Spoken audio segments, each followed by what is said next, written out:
Held items are a pivotal mechanic in competitive Pokemon. Simply giving your Pokemon a powerful item can massively enhance how effective they are in battle. Many of these held items give a permanent buff to your Pokemon or some other advantageous effect. Some held items are consumables. Consumable items can only be used once in a battle, but some of them have such a powerful effect that one use is well worth it.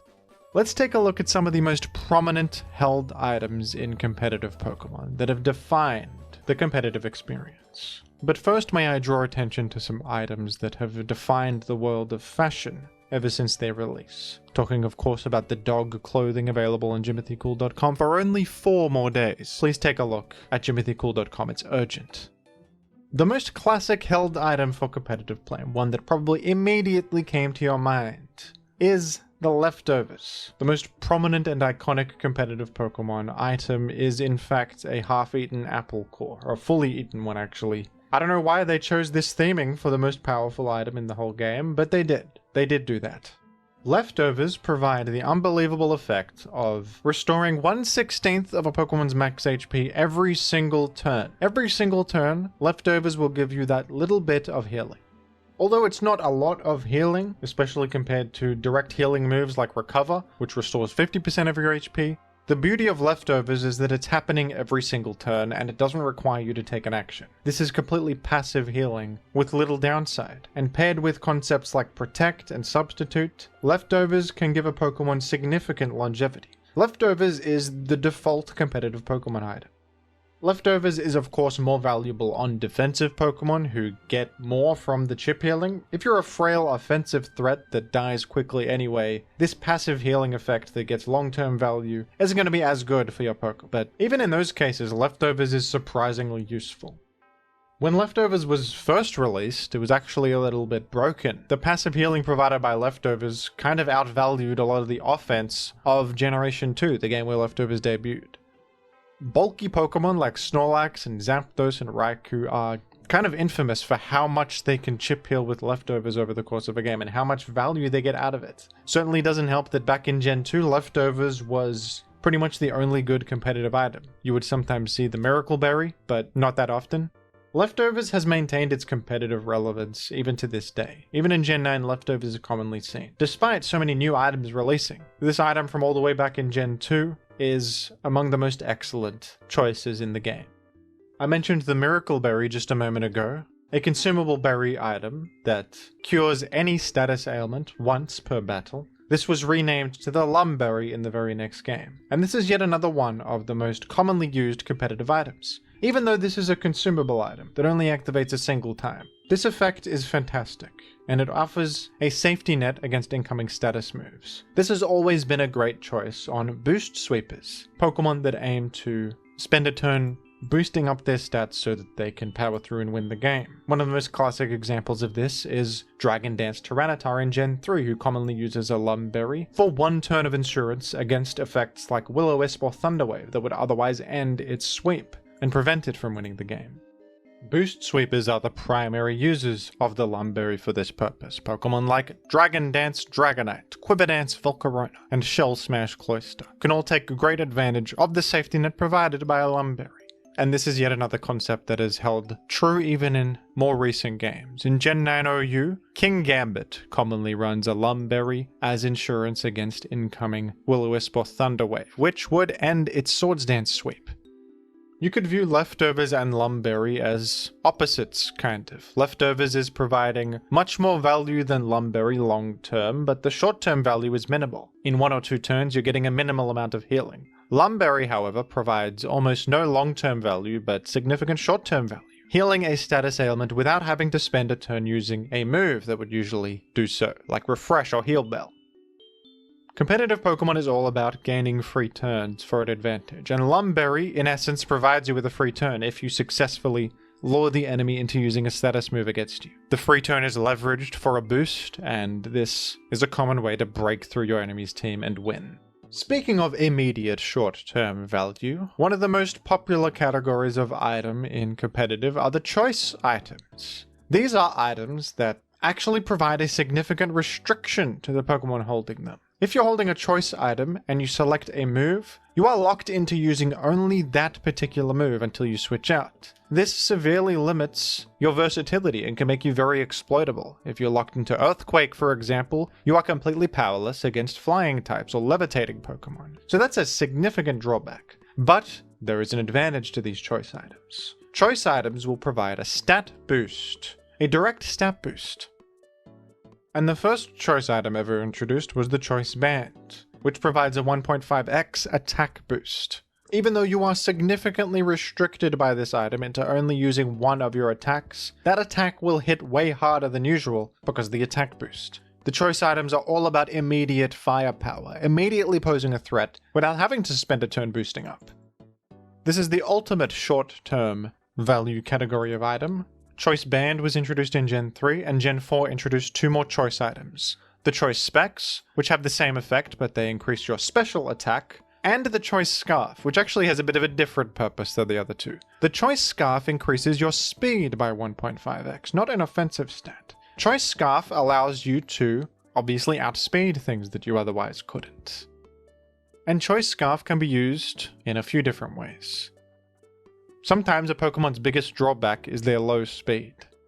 Heatran, for example, is a very powerful Pokemon, but it's a bit slower than most other offensive threats. However, a Choice Scarf Heatran is able to unexpectedly outrun things that think they are safe against it.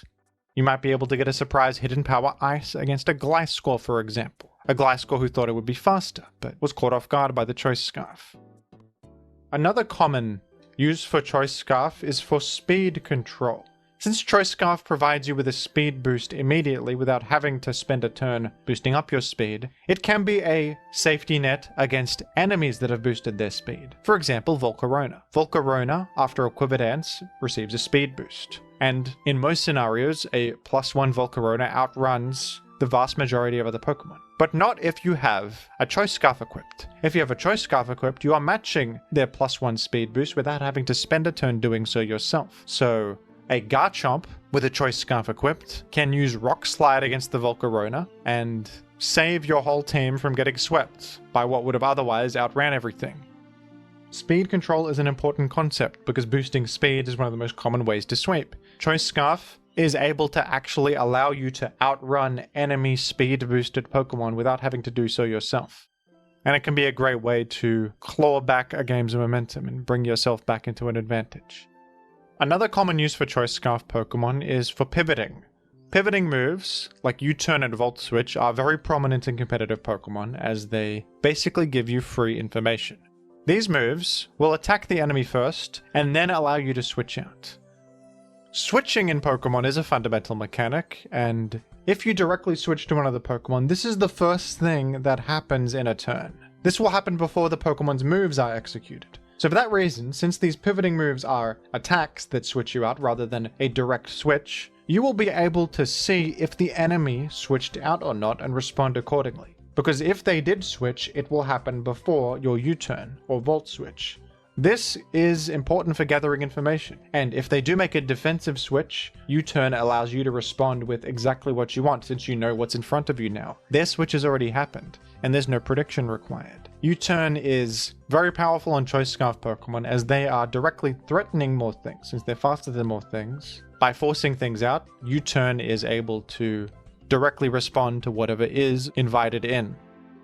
Landorus Therian commonly uses U-Turn on a Choice Scarf set, and it's a fantastic way to not only just get free, riskless damage against enemies, but to keep momentum up. And in a way, you're also kind of cheating the Choice Scarf restriction by using a pivoting move, because the move immediately switches you out after being used, which resets your Choice Scarf. Next time you come back in on your Choice Scarf Pokemon, you can choose a different move to execute. This also makes pivoting moves very effective on Choice Pokemon, even Choice Band Pokemon. Another option for an offensive item that doesn't restrict you to being locked into moves is the Life Orb. The Life Orb was introduced in Gen 4, and it provides a flat 1.3x damage boost to all attacks, whether they are physical or special, and it does not require you to lock in like any of the choice items. But there's a significant drawback to the Life Orb. The Life Orb deals 1/10 of your max HP every single time you attack. So you deal a little bit of recoil damage to yourself with every move that attacks the enemy. It's an interesting item. Some people really don't like it because if you have a life orb equipped, your enemy has a way to wear you down and eliminate you over time, as you are consistently chipping your health down little by little every time you attack. This makes it riskier to attack. But this damage boost can be really significant. 1.3x damage is a lot, and some Pokemon are so frail that they are expecting to die quickly anyway, so the life orb is all upside. And sometimes the offensive strength of a Pokemon comes from being able to switch moves and use combinations of coverage moves. Various different elemental punches, or options like Thunderbolt and Ice Beam and Draco Meteor that all serve different purposes and hit different things. Being locked into a move can be fantastic if you're a hit and run type of Pokemon, a wall breaker. You want to do one big attack and then switch out. But some Pokemon want to pose a threat to a lot of different things at once, and they're frail. On those kinds of Pokemon, the Life Orb is perfect. In Generation 4 OU, Infernape is often seen running a Life Orb, as it has extensive options for coverage, and it also attacks on both sides of the spectrum. It is a mixed attacker, so the Life Orb applies a flat damage boost to both physical and special attacks, which is very good for Infernape. The same can be said of Lucario, another mixed attacker. Life Orb is also sometimes seen on boost sweepers like Sword Dance Crawdaunt or Weavile. In the case of Crawdaunt, the reason you want the Life Orb rather than a Choice Band in certain situations is so that you can switch between direct attacks like Knockoff and Crabhammer and your priority move Aqua Jet. You obviously don't want to just be locked into one because they're for different purposes. The priority move is to be used against anything faster than you. Life Orb has significant opportunity cost associated with it, but it is a very good item on the right Pokemon. That is still seen to this day in Gen 9 fairly commonly. Generation 4 introduced a lot of new competitive items that became staples moving forward, and some of the most significant examples of this are a bunch of new berries that got added to the game that kind of serve a similar purpose to the Lum Berry. They're consumable items that give you one turn of big value to either get an important attack through or a boost. These are called the type berries. The type berries are individual berries that correspond to certain types, and if your Pokemon receives incoming damage from a super effective hit of that type, that damage will be halved. Halving incoming damage from a super effective hit is massive. You're basically removing your weakness to the attack, and this can give you a crucial turn to sometimes get a game-winning attack or boost or utility move through. The Shuka Berry reduces incoming damage from a ground type attack. You throw this on a Heatran, and now Heatran, despite being ×4 weak to ground, can survive one ground type attack. And that can be massive. You could Stealth Rock or Will-O-Wisp or KO the enemy off of that one turn of safety. Yachi Berry provides insurance against an incoming super effective ice type attack, and many different Pokemon can take advantage of this. Dragonite loves the Yachi Berry because it's ×4 weak to ice. Garchomp is much the same. And in the case of Garchomp, you are mostly using the Yachi Berry as a safety net to get Stealth Rock on the field. Chople Berry is an item that reduces incoming damage from a fighting type attack, and of course Tyranitar loves this one because Tyranitar is ×4 weak to fighting. These type berries add a significant amount of surprise value to the game. They allow you to live a single hit that would have otherwise certainly KO'd you. And there is an opportunity cost associated with this. You are sacrificing your item slot to live one hit. That's a lot to ask. A held item can provide you with significant offensive or defensive benefit. But sometimes this singular turn of safety against specific incoming hits is well worth it. And Pokemon sets are designed to bait specific hits, live them, and then do something important. This is quite common. Generation 5 also introduced another type-based item, the Air Balloon, a very interesting consumable item. Air Balloon provides a Pokemon with temporary ground immunity and immunity to spikes. It's as if they are flying, but if any incoming attack hits them, the balloon will pop and this effect will fade away. Even though this effect is temporary, an entire type immunity and immunity to spikes and toxic spikes is really significant, and this is one of the better short-term value items in the whole game, still commonly used to this day. Air Balloon is of course a premier choice on Pokemon severely weak to ground. Heatran is the most common abuser of the air balloon in the game's history, probably, so it's ×4 weak to ground. Being able to switch in Heatran against an Earthquake is massive. The Focus Sash is yet another very important and impactful consumable item. The Focus Sash will allow you to survive a single hit on 1 HP if you're at full health and that attack would have KO'd you. This is a fantastic item on lead Pokemon that aim to be sent out on turn 1, because it is a safety net against any incoming attack. You know with certainty that you will not die to any one attack. This gives you a safe opportunity to set up hazards, boost up, or do whatever you need to do, maybe status the enemy to get the ball rolling.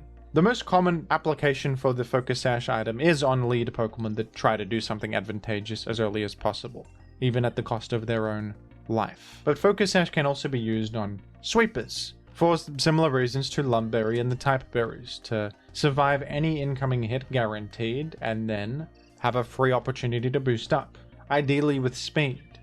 One Pokemon that uses this in Gen 9 is Ceruledge, because it has the ability Weak Armor, which grants a speed boost upon getting hit by a physical move. If you attack into it with Earthquake, for example, it will live on 1, get a speed boost, and then Swords Dance. Now you're in big trouble, especially because Ceruledge can heal itself back up with its move Bitter Blade, which has a draining effect. So Focus Sash has a lot of application. It's one of the most prominent consumable items in the game. For a long time, Leftovers was the premier item on defensive Pokemon, but Gen 5 released another really good one that is commonly used to this day. The Rocky Helmet. Rocky Helmet is an item that punishes enemies for making contact with you. If you are hit by a contact move, the attacker will lose 1/6 of their max HP. That's a pretty significant amount of chip damage to deal passively to an enemy. Contact moves are certain, mostly physical moves that have a contact effect, like Fire Punch, for example. You are physically punching the enemy with your fist, therefore making contact with them and getting hurt by the spiky rocks on the helmets. It's very logical stuff. An effect like Earthquake, though, another physical move, does not make contact, because you don't have to touch the enemy Pokemon to damage them with Earthquake. You are quaking the ground under them to deal damage. So some moves make contact and some don't, but a lot of important moves make contact. Moves like Close Combat, or the Elemental Punches, Extreme Speed, Quick Attack, Bullet Punch, various attacks. And one of the most important ones is U-Turn. U-Turn is, as I mentioned earlier in the Choice Scarf section, an extremely common and prominent move in competitive, as it attacks and then pivots out for free information. Rocky Helmet is one of the few ways to actually punish Pokemon for spamming U-Turn to get safe free pivots, because Rocky Helmet will deal a bit of chip damage every single time they do. And over the course of a game, that chip damage really adds up. A Pokemon like Skarmory is fantastic at abusing a Rocky Helmet because it is great at coming in against most common contact moves and punishing them passively. You don't even have to do anything to punish the enemy for attacking with a Rocky Helmet, and that's wonderful. And Skarmory has access to Roost as a form of healing, so the passive healing from Leftovers is not as necessary. It would rather deal a bit of damage to the enemy on coming in defensive. So that's what's so great about the Rocky Helmet, and in a similar vein, Corviknight to this day uses Rocky Helmet very commonly. And that's a very similar Pokemon to Skarmory. The Generation 6 games introduced another extremely powerful new defensive item, that being the Assault Vest. The Assault Vest has a similar effect to the choice items, but it has a more specific restriction. The Assault Vest will grant a flat 1.5x boost to a Pokemon's special defense, which is really great. But the drawback is that you can only select damaging moves if you're holding an Assault Vest. So a Pokemon holding an Assault Vest cannot use any non-attacking moves like Recover or Toxic or Leech Seed. This is a pretty well designed item in my opinion, because obviously this would be broken on utility Pokemon with healing and hazards like Stealth Rock and Spikes or Toxic, effects like that. With this restriction, you can give a Pokemon a significant boost to their bulk, but severely limit what they can do with that bulk. The best Pokemon to use Assault Vest on are those that have attacks with utility effects. You're getting the best of both worlds there, the bulk boost and some utility. For example, the move Knockoff. Knockoff is an attack that permanently impacts the enemy and has a significant effect on the game. Knock Off is a dark type attack that removes the enemy's item. Dragon Tail is another example of an attack that has a direct effect, similar to a utility effect, because Dragon Tail forces the enemy to switch out after dealing damage with a Dragon type attack. So an Assault Vest Pokemon with Dragon Tail is able to shuffle enemies around and play around Boost Sweepers a bit better. Nuzzle is also a great option on certain Assault Vest Pokemon, because Nuzzle is an attack with a 100% chance to paralyze the enemy. This is kind of a perfect one, because it basically serves the same purpose as Thunder Wave does, but it's an attack. Pivoting moves are of course also very good on Assault Vest Pokemon.